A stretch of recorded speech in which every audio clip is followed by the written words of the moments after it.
गुरुदेव, मेरा प्रश्न ये था कि किसी भी कार्य की सफलता के पीछे क्या-क्या कारण हो सकते हैं? अपने जैन दर्शन के अनुसार, भगवान महावीर स्वामी के सिद्धांतों के अनुसार, किसी भी कार्य को संपन्न होने में, सफल होने में 5 कारण जवाबदार होते हैं। उसमें सबसे पहला कारण है स्वभाव, दूसरे नंबर पे काल, तीसरे नंबर पे पूर्वकृत कर्म, चौथे नंबर पे नियति, डेस्टिनी, और पाँचवें नंबर पे पुरुषार्थ। जिसको हम एक उदाहरण से समझ सकते हैं कि जैसे कोई व्यक्ति को जो है ना आम खाने की इच्छा हुई, पेड़ पर पका हुआ आम है और उसको जो है ना तोड़कर खाने की उसकी इच्छा हुई, तो सबसे पहले यदि वो नीम के पेड़ के पास जाता है तो आम नहीं मिलेंगे। सही है। तो जिस पेड़ का स्वभाव आम देना है उसके पास जाएगा तो ही आम मिलेंगे। तो पहले नंबर पर स्वभाव, यानी जो आम का पेड़ है और जिस पे पके हुए आम लगे हैं वहाँ हो जाता है ना। तो ये स्वभाव है। दूसरे नंबर पे काल है। अब आम का पेड़ है, लेकिन अगर नवंबर दिसंबर की सीज़न है तो उस समय तो आम थोड़ी मिलेंगे, नहीं मिलेंगे। आम तो जाएंगे तो जो अप्रैल मई में जाएगा तो जो आम पके हुए आम मिलेंगे। तो दूसरे नंबर पे है कि पके हुए आम चाहिए तो उसको जो है ना उस समय में जाना पड़ेगा जब पके हुए आम का समय होता है। तो स्वभाव और काल।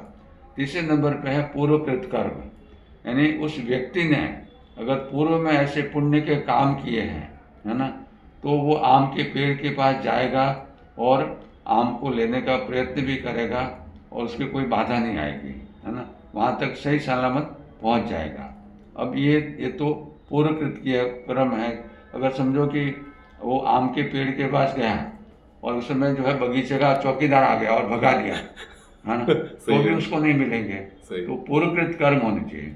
फिर नियति यानी डेस्टिनी, वो समझो कि आम के पेड़ के पास गया, पके हुए आम के फल भी लगे हुए हैं और उसको आम मिल भी गया, हाथ में आम आ गया, है ना, यानी डेस्टिनी थी, उसको आम आ गया, मिल गया, लेकिन अचानक जो है ना बगीचे का चौकीदार आया, मालिक आया और उसको डंडे दे के भगा दिया, आम ले लिया। तो नियति में नहीं था, है ना, तो वो भी। अब समझो कि भाई ये चौथी शर्त भी पूरी होगी, नियति भी, है ना, कि वो बैठा है, उसके हाथ में पका हुआ आम है, उसको कोई बाधा नहीं है। अब वो अगर खाने का पुरुषार्थ नहीं करेगा तो आम का स्वाद उसको कैसे आएगा, सही। है ना। तो अब इसमें भगवान फरमाते हैं, ज्ञानी फरमाते हैं कि 4 चीज़ें जो है ना वो हमारे से अननोन है, अज्ञात है। हम ये नहीं जानते कि भाई हमें किसी वस्तु से सुख मिलेगा या नहीं, है ना, उससे दुख भी मिल सकता है। उसको कोई भी वस्तु में सुख या दुख देगी ये हम नहीं जानते हैं, एक चीज़। दूसरे नंबर पे कि उस सुख देने का समय उसका हुआ है वो भी हम नहीं जानते, ज्ञानी जानते हैं। तीसरे नंबर पे हमने पूर्व में ऐसे कर्म किए कि वो भी हम नहीं जानते। हम तो कल क्या किया था वो ही भूल जाते हैं, तो पूर्व की बात कैसे याद आएगी।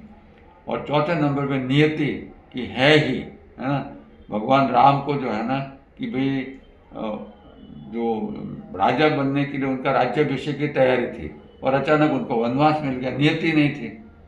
पूर्वकृत कर्म के दशरथ के यहाँ जन्म में सब कुछ था, लेकिन नियति नहीं थी उनके राजा बनने की, तो वनवास जाना पड़ा, है ना। तो अब जो है ना ये 4 चीज़ें जो है ना वो हमसे अज्ञात हैं। ये जो है कवर्ड है ना, ढकी हुई है, लेकिन हमारे सामने एक ही चीज़ है और वो है पुरुषार्थ। और इसीलिए आप देखो कि जब भी कोई व्यक्ति अच्छा काम करने जाता है तो ऐसे अंगूठा बनाते हैं, यस। बेस्ट ऑफ लक जी। यानी ये पुरुषार्थ का प्रतीक है कि भाई तुम पुरुषार्थ करो और हो सकता है ये चारों चीज़ें अनुकूल हो, तुम सफल हो जाओ।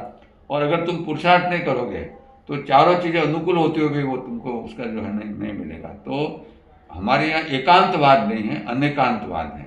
तो ये भगवान की थियरी अद्भुत थियरी है कि कोई भी चीज़ में अगर हमें सफलता हासिल करनी है तो ये 5 बातें हैं, लेकिन उसमें सबसे अहम बात अगर कोई है तो वो पुरुषार्थ है ना।